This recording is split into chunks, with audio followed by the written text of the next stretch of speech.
Hi everyone, this is my run on 100 Footfalls Lufenia stage, which is Theodore's debut Lufenia stage, which involves one wave of a pair of tunnelers.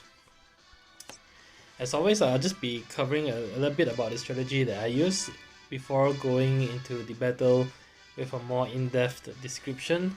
I will also be including a timestamp in the video description that you can use to skip ahead to the section that you are interested in. So, the strategy that I use for this fight incorporates more or less a brute force strategy. In essence, trying to deplete the boss's HP as quickly as possible using a combination of Dark Knight Cecile debuff, which increases HP damage taken by 20%, and the launches caused by Dark Knight Cecile and Ramza. The Onion Knight is there mainly for the Ice Enchant because the bosses do gain passive resistance to magic and physical damage when they hit 79%, and you will need to actually allow them to get a turn normally for the magic and physical resistance to go away. The strategy that I take here incorporates a little bit of a delay in the form of Dark Knight Cecile's LD and Ramza's LD, and a little bit of turn manipulation from Onion Knight. And this combos very well in this fight because the boss also self-delays at the 79%, 59%, and 19% HP threshold.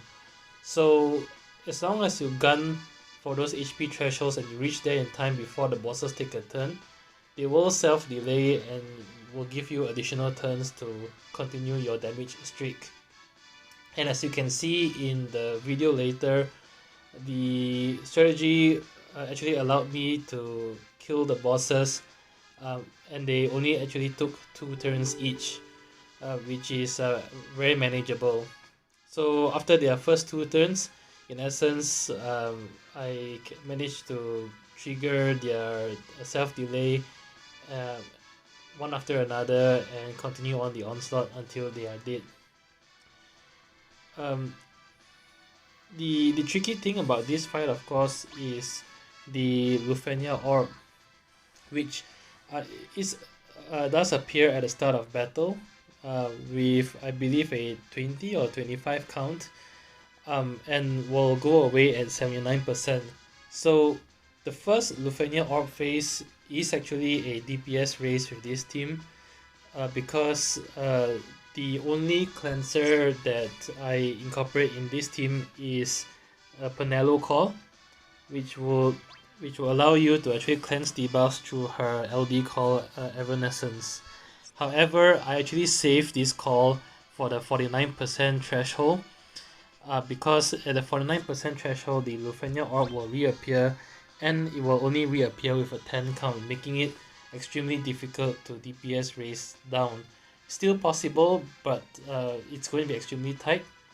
If you cleanse debuffs at 49%, you actually increase the orb count by 20, which will usually cap out the orb at 25 count, giving you a lot of additional time and room to kill off the bosses before the orb expires.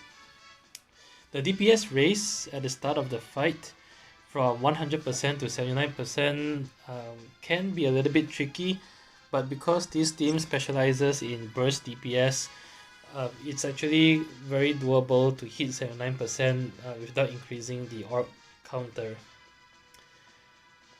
The other thing though is that to increase the orb counter at 49%, you actually need to have a debuff to cleanse.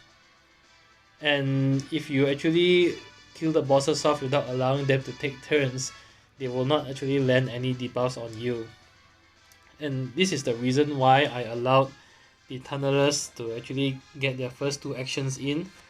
One of the tunnelers will always start the fight with a full recast bar, and a full recast bar will trigger the Mega Quake attack, which will actually inflict Senti Poison on all your party members, which is a guaranteed hit and a guaranteed debuff. What I noticed early on is that Senti Poison is a frame debuff that doesn't actually have a turn duration, meaning that it will remain on your characters until you actually cleanse it off. So the strategy that I took is to actually allow the boss that has the full recast bar at the start of the fight to land mega quick, get the debuff on the entire party, and hang on to the debuff all the way down until the boss hits the 49% threshold, and only cleanse it then. And this will actually increase the 49% Lufenia orb count to a full 25, allowing me the space to burst down the boss before the orb expires on the second half of the fight. So for this reason, Penelo call, LD call is actually required. I also use a Hope call and a Setzer call, but this one is really actually optional. The main reason for Hope call is for the heals, which will help to counter a little bit of the HP poison from the Senti Poison debuff. And it also gives a nice battery to the party, which helps with Dark Knight Cecil's and Ramza's launch.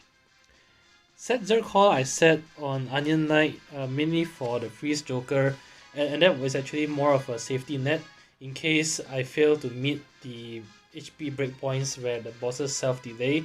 I could actually then use Setzer call to land Freeze Joker and allow one or two more additional boss turns to go by harmlessly.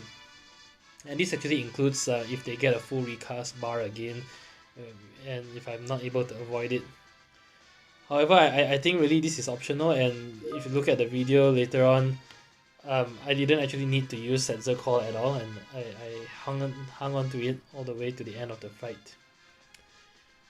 The other thing about the brute force strategy is I think you do need to have either Onion Knight or Ramza's burst weapon. So over here I use Ramza's burst because I do not have Onion Knight's burst weapon. Either one will do. I've actually tried for hours to complete the fight without using burst mode. However, so far I haven't managed to do it.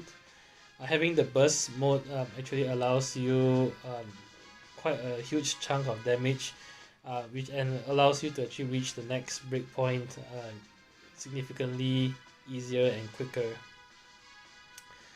For friend support, you actually have two options. You can either use a Ramza friend support or an Onion Knight friend support, but whichever one you choose, you should have their burst weapon equipped. And either one is fine, they do have their own merits. I used an Onion Knight friend support here because I prioritize the turn manipulation a little bit more, but really I'm quite sure a Ramza friend support with burst weapon equipped will do the job just fine as well. The summon of choice here is Diablo's Summon, and it's pretty huge because the strategy involves getting hit by Mega Quake at the start, which will immediately trigger Diablo's Summon Blessing, allowing my entire party to hit for 50% additional damage. Lastly, before going into the battle, Onion Knight is also very important to enchant Ramza with Ice, because like I said, at 79% health, the boss will gain resistance to physical and magical damage, and without hitting for elemental weakness, you will actually see your brave damage reduced by 90%, which is a big detriment to this strategy. So you have to ensure that Onion Knight's additional ability is triggered before you go to the 79% threshold, and it needs to be remained for the remainder of the fight. So that's it for the overview. Let's head on to the battle. I'll see you there.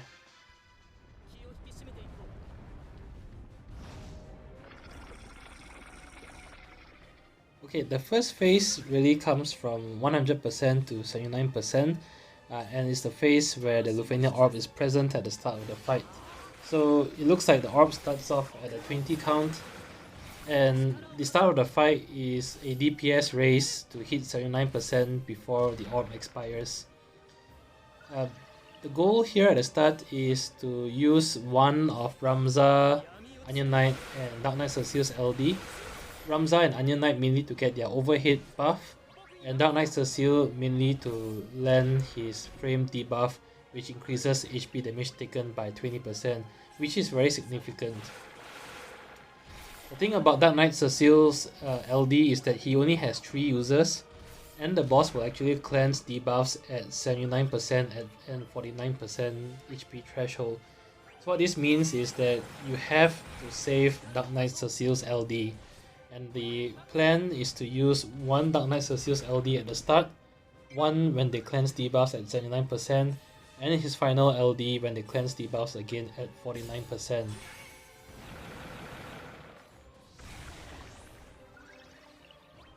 Alright, once you've done that, the next goal is to actually get yourself hit by Mega Quick. So you notice that the Tunneler A always starts the fight with a full recast bar, which is a signal that it will hit you with Mega Quick. So right before then, I used Ramza's Galvanize to battery the entire party and to heal Dark Knight Cecile a little bit. So Mega Quick hurts, but it shouldn't kill you off. And even if Dark Knight Cecile's HP is low, he has Last Stand passive that will save him as long as he has more than 20% health. So using Ramza's Galvanize actually makes it so that you will survive Mega Quick. And here even my Onion Knight got broken, but I survived the attack. So it's not that dangerous.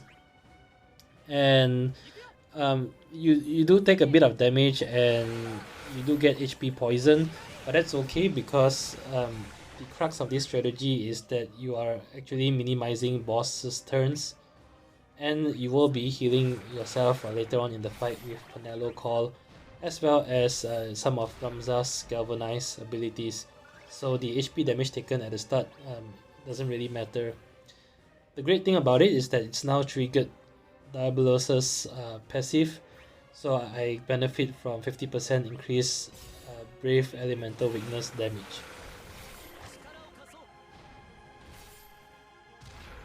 Alright, so far each tunneler has taken one turn, and I tried very hard to reach 79% before they got their second turn, but unfortunately wasn't able to. So here they each got their second turn in, which is okay because their second turn is usually a pretty harmless brave attack, which you can easily just break them after that again.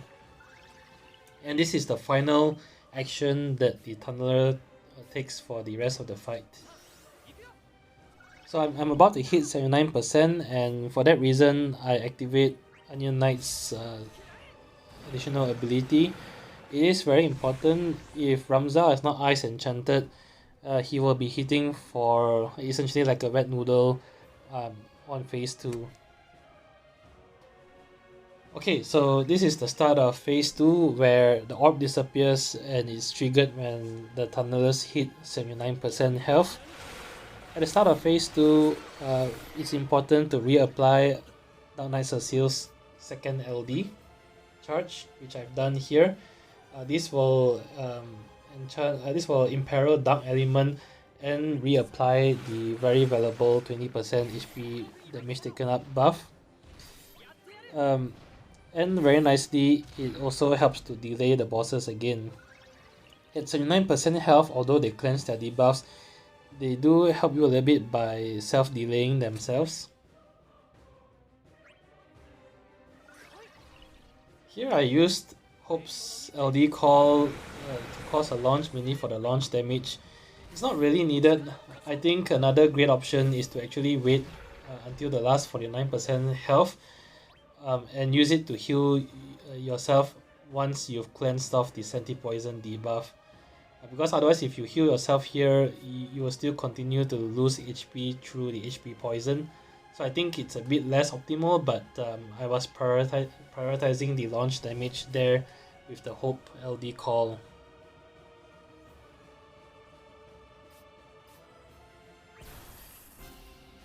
Here I decided to activate Ramza's Burst, and the main reason for this is to actually try to hit the 59% breakpoint as quickly as possible, because at 59% they will battery themselves and and self-delay themselves again. And using Ramza's burst here allows me to reach that breakpoint very quickly, thereby preventing the bosses from taking their third turn.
Okay, so Ramza's burst has ended. I get his nice burst effect in play, and the bosses are very close to 59% HP threshold. So here I'm really gunning for it before their next turn. With Dark Knight Cecile, you don't really need to use his EX to refresh his Valiant Blow because I will actually swap him out later on in the fight. So it's okay if he gets a bit low on Valiant Blows skill charges.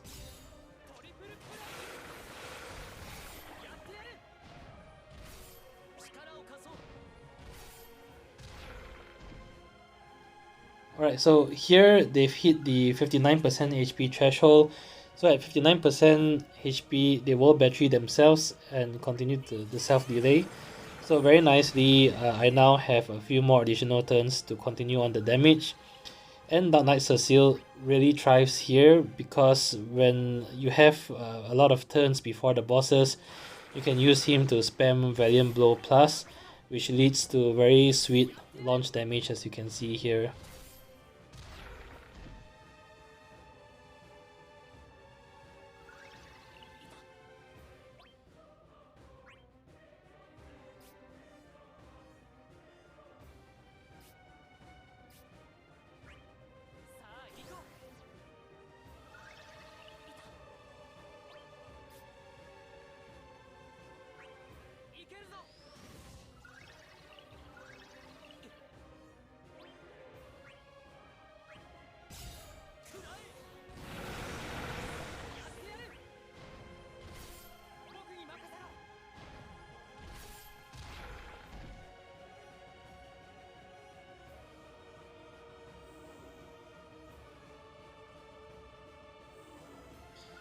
Okay, so at 49% health, they will cleanse all debuffs again, and this time the Lufenia orb will reappear with a 10 count. However, that's okay.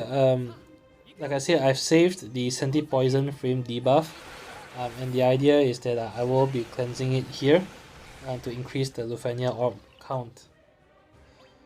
With Dark Knight Cecile, before I swap him out, it's very important to use his last LD because you really want to apply his frame debuff here again.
Okay, so I was actually holding off on Penelo Call until the Lufenia Orb went down to about a 5 count, because cleansing debuffs will increase the orb count by 20 and the orb count only caps out at 25. So this is really ideal.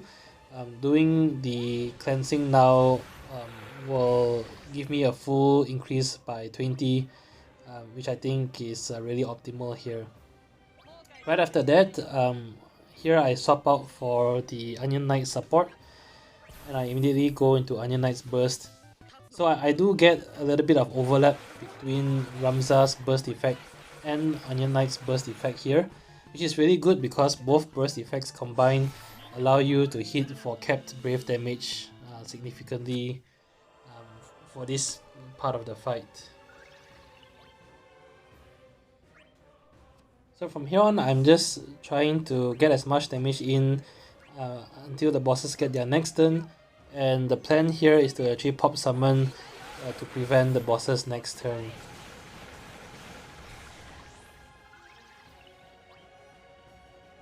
It is always important to keep an eye on your Onion Knight's AA duration because you do need to keep it up to maintain Ramza's damage.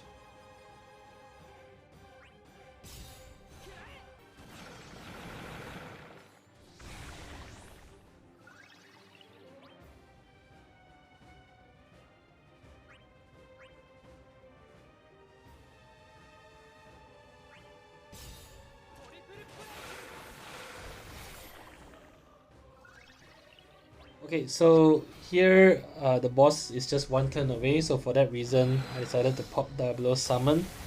And the idea here is to use all of Ramza's remaining LD to do some nice launch damage while pushing the bosses back an additional turn as well. Looking back at this, although I managed to complete the fight with a support Onion Knight, I actually think it's a bit easier and better to use a Ramza friend support.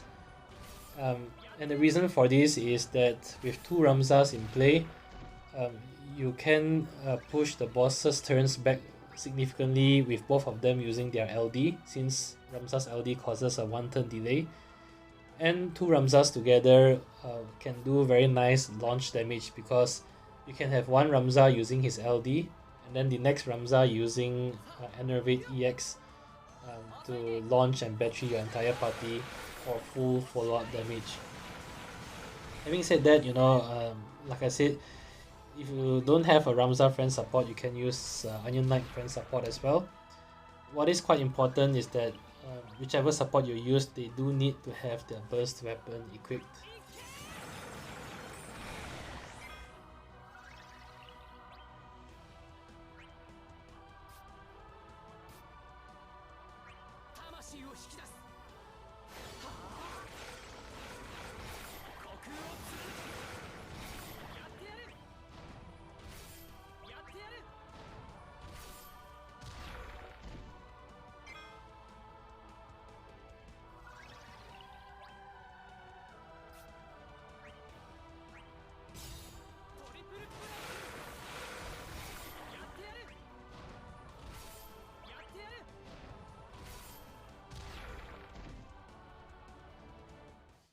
Okay, so burst has just ended and I've hit the 19% HP threshold. So at 19% they will self-delay themselves again, which helps you in this strategy.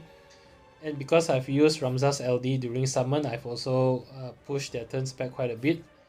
And I still have Onion Knight and support Onion Knight's LD abilities, which will allow me some turn manipulation as well.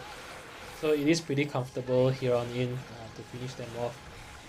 I can only imagine if I have a friend Ramza support unit, the boss's turns will be pushed back even further than it is now, because technically it would be 3 additional Ramza LD delays in here.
Even if the tunnelers get another turn, it actually doesn't matter here too much, other than the Lufenia orb will continue to tick down, because I still have Setzer Call unused.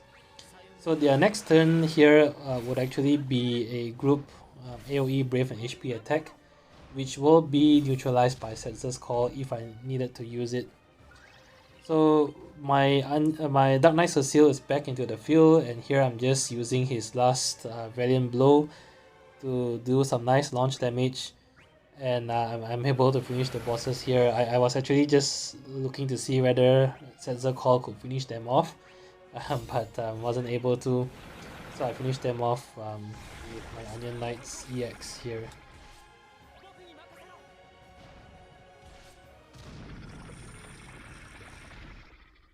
That's it. As always, I hope the video has been helpful. If you did enjoy the video and the commentary, do leave a like, comment or subscribe. It really helps a lot. Till then, I will see you in the next Lufenia fight. Bye bye.